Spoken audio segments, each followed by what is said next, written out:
चलिए सीधे इसमें डाइव करते हैं। नीट 2024, एक ऐसी परीक्षा जिसने पूरे देश में एक बहुत बड़ा तूफान खड़ा कर दिया है। बिना किसी पॉलिटिकल साइड के आज के इस विश्लेषण का मकसद सिर्फ और सिर्फ एक है, ग्राउंड रियलिटी क्या है उस पर रोशनी डालना। ये सारी डिटेल्स सीधे ऑफिशियल रिपोर्ट्स और इन्वेस्टिगेशन पर आधारित हैं। तो आखिर ये पूरा मुद्दा है क्या? 30 लाख रुपए। जरा इस फिगर पर गौर किया जाए, ये सुनकर किसी के भी होश उड़ जाएं।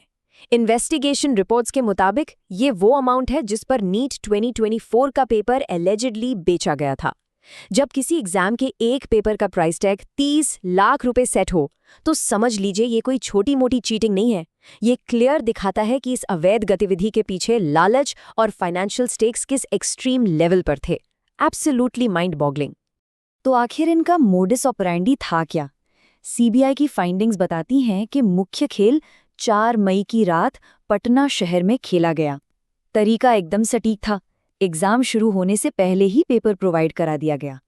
और बात सिर्फ पेपर पकड़ने तक नहीं रुकी, स्टूडेंट्स को बकायदा आंसर्स रटवाए गए थे। एक रात पहले इस तरह से पूरी आंसर की मेमोराइज करवाना ये स्पष्ट करता है कि ये प्लान कितना वेल ऑर्गेनाइज्ड और कैलकुलेटेड था। चलिए अब देखते हैं कि ये कड़ियां आगे कैसे जुड़ती हैं। The investigation network, CBI probe and अरेस्ट्स। 40 से ज्यादा, ये नंबर इस ऑपरेशन के मैसिव स्केल को हाईलाइट करता है। अब तक अथॉरिटीज ने इस पेपर लीक स्कैंडल में 40 से ज्यादा लोगों को अरेस्ट कर लिया है। इतनी हैवी तादाद में गिरफ्तारियां होना ये सीधा इशारा है कि इस घोटाले की जड़ें कितनी गहरी थीं। ये कोई छोटा मोटा ग्रुप नहीं, बल्कि एक बहुत बड़ा सिंडिकेट था जहां अलग अलग कड़ियों को इस अपराध से जोड़ा गया था। और इन गिरफ्तारियों में कौन कौन शामिल है, ये डिटेल और भी शॉकिंग है। इस लिस्ट में स्कूल प्रिंसिपल्स तक शामिल है जिन पर एक्चुअली एजुकेशन सिस्टम की जिम्मेदारी होती है। साथ ही इनफेमस सॉल्वर गैंग के मेंबर्स भी सम्मिलित पाए गए हैं।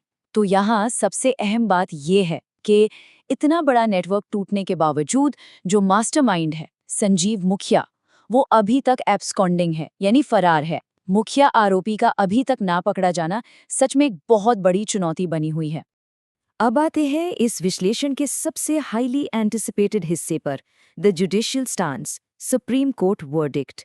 यहाँ सुप्रीम कोर्ट के स्टैंड में दो बहुत ही न्यूआंस्ड बातें निकल कर आती हैं। एक तरफ सबसे बड़े फैक्ट को ऑफिशियली स्वीकार किया गया, यानी कोर्ट ने माना कि हाँ, पेपर लीक की घटना हुई है। लेकिन दूसरे तरफ रूलिंग पर ध्यान दिया जाए।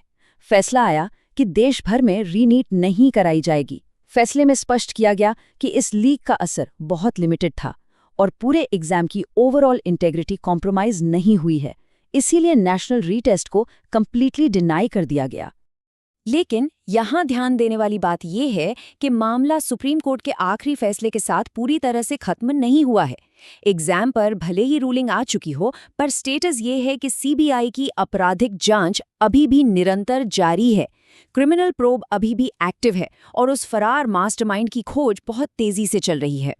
तो अब सिचुएशन कुछ ऐसी है, एक तरफ पेपर लीक का आधिकारिक तौर पर मानना और दूसरी तरफ रीनीट ना कराने का फैसला। तो एक सीधा लेकिन बहुत बड़ा सवाल उठता है, क्या सच में रीनीट होना चाहिए था, यस या नो? इस डिबेट पर विचारों को कमेंट सेक्शन में जरूर शेयर किया जाना चाहिए। और इन्हीं इन्वेस्टिगेशन डिटेल्स को आगे बढ़ाते हुए पार्ट 2 लाने के लिए कमेंट्स में स्कैम टाइप किया जा सकता है।